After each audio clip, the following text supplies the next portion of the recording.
Cinema പ്രേമികളായിട്ടുള്ള എല്ലാവരും ഇനി കാത്തിരിക്കുന്നത് നമ്മുടെ സുകുമാർ ഡയറക്റ്റ് ചെയ്യുന്ന പുഷ്പ 2 എന്ന് പറയുന്ന സിനിമയ്ക്ക് വേണ്ടിയിട്ടായിരിക്കും അല്ലേ. അപ്പോൾ ഡിസംബർ 5-ാം തീയതി സിനിമ റിലീസ് ഉണ്ട്. എല്ലാവരും അറിഞ്ഞു കഴിഞ്ഞിട്ടുണ്ടാകും. കുറെ മുൻപ് തന്നെ പറച്ചിൽ തുടങ്ങിയതാണ് ഡിസംബർ 5-ാം തീയതി നമ്മുടെ പുഷ്പ 2 തിയേറ്ററുകളിൽ എത്തുമെന്ന്.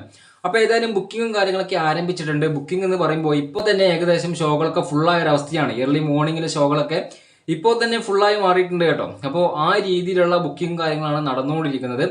ഏതായാലും സംഗതി കയറി കത്തുമെന്നുള്ള കാര്യം ഉറപ്പാണ്. കാരണം ഒന്നാമത് നമ്മുടെ അല്ലു അർജുനാണ് നായകനായിട്ട് വരുന്നത്. രണ്ടാമതായിട്ട് നോക്കേണ്ടത് അതിൽ ഫഹദ് ഫാസിൽ എന്ന് പറയുന്ന ഒരു വ്യക്തി കൂടെ ഉണ്ട് എന്നുള്ളതാണ്. ഫഹദ് ഫാസിലിന്റെ ഫാൻ ബേസ് എത്രത്തോളം ഉണ്ട് എന്നുള്ള കാര്യം ആർക്കും തന്നെ പറഞ്ഞ് മനസ്സിലാക്കി തരേണ്ട ഒരു ആവശ്യമില്ല എന്ന് കരുതുന്നു. അപ്പോൾ മലയാളികൾ എല്ലാവരും കാത്തിരിക്കുന്നത് ഫഫയുടെ ഒരു അഴിഞ്ഞാട്ടത്തിന് വേണ്ടിയിട്ടായിരിക്കും. അതിലുപരി അല്ലു അർജുൻ എന്നൊരു നായകൻ കൂടെ അതിലുണ്ട്. അല്ലു അർജുന് പിന്നെ പ്രത്യേകിച്ച് എല്ലാവർക്കും ചെറിയൊരു ഇഷ്ടമുണ്ട് മലയാളികൾക്കൊക്കെ തന്നെ. പണ്ട് മുതലേ പുള്ളിക്കാരൻ്റെ സിനിമ മലയാളത്തിലെ ഡബ്ബിങ്ങും കാര്യങ്ങളൊക്കെ ഉണ്ട്. അപ്പോൾ കൂടുതലായിട്ടും അല്ലു അർജുൻ്റെ ഫാൻസും കാര്യങ്ങളൊക്കെ ഉണ്ട്. അപ്പോൾ ഏതായാലും സിനിമ വൻ വിജയമാകും എന്നുള്ള കാര്യത്തിൽ ഒരു സംശയവും വേണ്ട. പിന്നെ ഇതിൽ നെഗറ്റീവായിട്ട് പറയാനുള്ള ഒരു ചെറിയൊരു കാര്യം എന്ന് പറയുന്നത്, ഇപ്പോൾ ഇവരൊരു സോങ് പുറത്തുവിട്ടുണ്ടായിരുന്നു, ഒരു ലിറിക്കൽ സോങ്.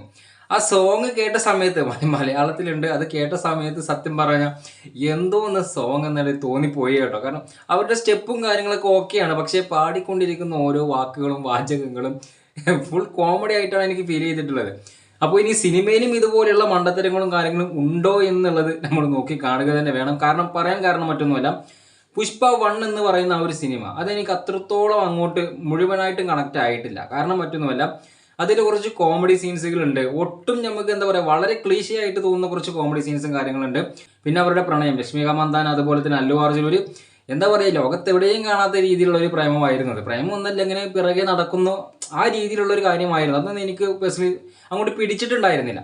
അപ്പോൾ ഏതായാലും ഇനിയിപ്പോൾ സെക്കൻഡ് പാർട്ടിൽ വരുമ്പോൾ അവരുടെ മാരേജും കാര്യങ്ങളും കഴിഞ്ഞിട്ടുണ്ടാകും. അപ്പോൾ ആ ഒരു ക്ലീശ ആയിട്ടുള്ള പ്രണയം, ആ രീതിയിലുള്ള കാര്യങ്ങളൊന്നും കേൾക്കേണ്ടി വരുന്നില്ല. പിന്നെ ഇവരുടെ മെയിൻ ആയിട്ടുള്ള ഒരു പ്രശ്നം എന്ന് പറയുന്നത്, ഇങ്ങനെയുള്ള എത്ര മാസമായിട്ടുള്ള സിനിമ കൊണ്ടുവരികയാണെങ്കിലും അവരിതിൽ കോമഡിക്ക് വേണ്ടിയിട്ട് ആരെങ്കിലും ഒരുത്തനെ പിടിച്ചിരുത്തും, അവനെ ഇത് മുഴുവനായിട്ടും ചളമാക്കി കൊടുക്കും. ആ രീതിയിലുള്ള കാര്യങ്ങളാണ് ഉണ്ടാവാറുള്ളത്.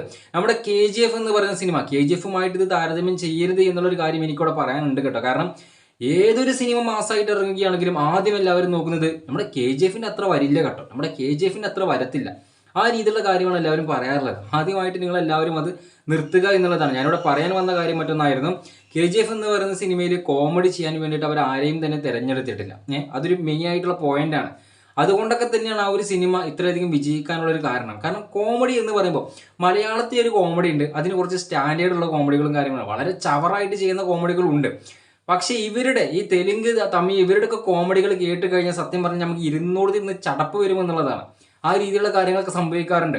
അപ്പോൾ പുഷ്പ 2-ൽ കോമഡി ഒന്നുമില്ലാതെ നല്ല രീതിയിൽ എന്താ പറയുക, മാസമായിട്ടുള്ള ഫഹദ് ഫാസിലും നമ്മുടെ അല്ലു അർജുനും തമ്മിലുള്ള സംഘട്ടനം പോരാട്ടമായിട്ട് മുന്നോട്ട് പോവുകയാണെങ്കിൽ ഇത് തീർച്ചയായിട്ടും വൻ വിജയമായി മാറുമെന്നുള്ളതാണ്. കാരണം പുഷ്പ 1-ൽ വന്നിരുന്നത് വെറും മരത്തടി, ആ ഒരു കടത്ത്, ആ ഒരു രീതിയിലുള്ള കാര്യങ്ങളായിട്ടാണ് വന്നിരുന്നത്. പക്ഷേ എന്നാൽ ഇതിൽ പുഷ്പ 2-ൽ ട്രെയിലർ കാണുന്ന സമയത്ത് നമുക്കതിൽ നിന്ന് മനസ്സിലാകുന്നത്, അതായത് വെറും ചന്ദനത്തടി കടത്ത് മാത്രമല്ല പുള്ളിക്കാരൻ്റെ ജോലി, ക്യാഷുമായിട്ട് നല്ല ഇടപാടുകളുണ്ട്.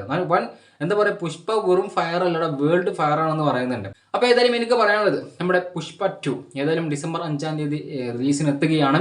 വേണ്ടവരൊക്കെ ഇപ്പോൾ തന്നെ പോയിട്ട് ബുക്ക് ചെയ്യാൻ ശ്രമിക്കുക. കാരണം അല്ല എന്നുണ്ടെങ്കിൽ നിങ്ങൾക്ക് ആ ഒരു സമയത്ത് ചിലപ്പോൾ ടിക്കറ്റ് കിട്ടിക്കൊള്ളണമെന്നില്ല. കാരണം ഞാൻ കുറച്ച് സമയമായിട്ട് ഇങ്ങനെ നോക്കിക്കൊണ്ടിരിക്കുകയാണ്. പെട്ടെന്ന് ഇവിടെ കേട്ടോ, എൻ്റെ ഒരു പ്രദേശത്ത് പെട്ടെന്ന് സാധനം അടിച്ച് കയറിക്കൊണ്ടിരിക്കുകയാണ്.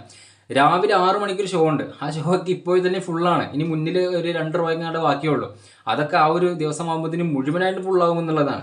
അപ്പോൾ ഏതായാലും ടിക്കറ്റ് വേണ്ട ഇപ്പോൾ തന്നെ ശ്രമിക്കുക. ഒരുപക്ഷെ അന്ന് ടിക്കറ്റ് കിട്ടാനുണ്ടാകത്തില്ല. അപ്പോൾ ഏതായാലും ഇങ്ങനെയൊക്കെയാണ് നമ്മുടെ പുഷ്പ 2-ന്റെ കാര്യങ്ങൾ പോകുന്നത്. ഏതായാലും ഒരു വിജയമായി മാറട്ടല്ലേ. കാരണം മറ്റൊന്നുമല്ല കേട്ടോ. കാരണം പുഷ്പ 1 എനിക്ക് അത്രത്തോളം അങ്ങോട്ട് പിടിച്ചിട്ടുണ്ടായിരുന്നില്ല. പക്ഷേ പുഷ്പ 2 അത് പൊളിക്കും. ട്രെയിലർ കണ്ട സമയത്ത് തന്നെ എനിക്ക് മനസ്സിലായിട്ടുണ്ട്, സാധനം കയറി കത്തും. പക്ഷേ ഇതുപോലെയുള്ള തൊലിഞ്ഞ കുറച്ച് പാട്ടുകളും കാര്യങ്ങളും ഇറങ്ങുകയാണെങ്കിൽ സാധനം കയ്യിൽ നിന്ന് പോകും. അത്രയേ ഉള്ളൂ.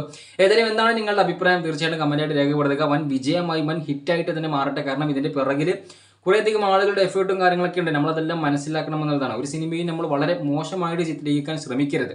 കുറേയധികം കാര്യങ്ങൾ അങ്ങനെയൊക്കെ നടന്നുകൊണ്ടിരിക്കുന്നുണ്ട്. ഏതെങ്കിലും ഒരു സിനിമ ഇറങ്ങാൻ നിൽക്കുകയായിരിക്കും, അതിന് നെഗറ്റീവ് പറഞ്ഞിട്ട്. കാരണം നെഗറ്റീവ് പറഞ്ഞു കഴിഞ്ഞാൽ കുറച്ച് റീച്ചും കാര്യങ്ങളും കിട്ടും. എല്ലാവരുടെയും അവസ്ഥ അത് തന്നെയാണ്. അപ്പോൾ ഏതെങ്കിലും ഒരു സിനിമ ഇറങ്ങുമ്പോൾ അതിൻ്റെ നെഗറ്റീവ് വശങ്ങൾ മാത്രം കണ്ടുപിടിച്ച് അത് പറയുക, അത് വളരെ മോശമായിട്ടുള്ള കാര്യമാണ്. ഒരു സിനിമയെ നെഗറ്റീവ് പറഞ്ഞ് താഴ്ത്തുന്നതിലുപരി എങ്ങനെ പോസിറ്റീവ് പറഞ്ഞ് ഉഷാറാക്കാം എന്നുള്ള ഒരു ചിന്തയാണ് നമുക്ക് വരേണ്ടത്. കാരണം അതിൻ്റെ പിറകിൽ കുറേയധികം ആളുകൾ നല്ല രീതിയിൽ എഫേർട്ട് എടുത്തിട്ടുണ്ട്. പിന്നെ ഒട്ടും കൊള്ളാത്ത സിനിമയാണെന്നുണ്ടെങ്കിൽ ഞാൻ ആരോടും കാണണമോ കാണണ്ടയോ എന്നുള്ള ഒരു കാര്യവും പറയത്തില്ല, അതൊക്കെ നിങ്ങളുടെ ഇഷ്ടമാണ്. അപ്പോൾ ഏതായാലും പുഷ്പ 2 റിലീസ് ആവട്ടെ, കയറി കത്തട്ടെ, ഫയർ ആകട്ടെ, വേൾഡ് ഫയർ തന്നെ ആവട്ടെ അല്ലേ. ഏതായാലും എന്താണ് നിങ്ങളുടെ അഭിപ്രായം തീർച്ചയായിട്ടും കമൻറ്റായിട്ട് രേഖപ്പെടുത്തുക. അപ്പോൾ അടുത്ത വീഡിയോ ആയിട്ട് വീണ്ടും വരാം.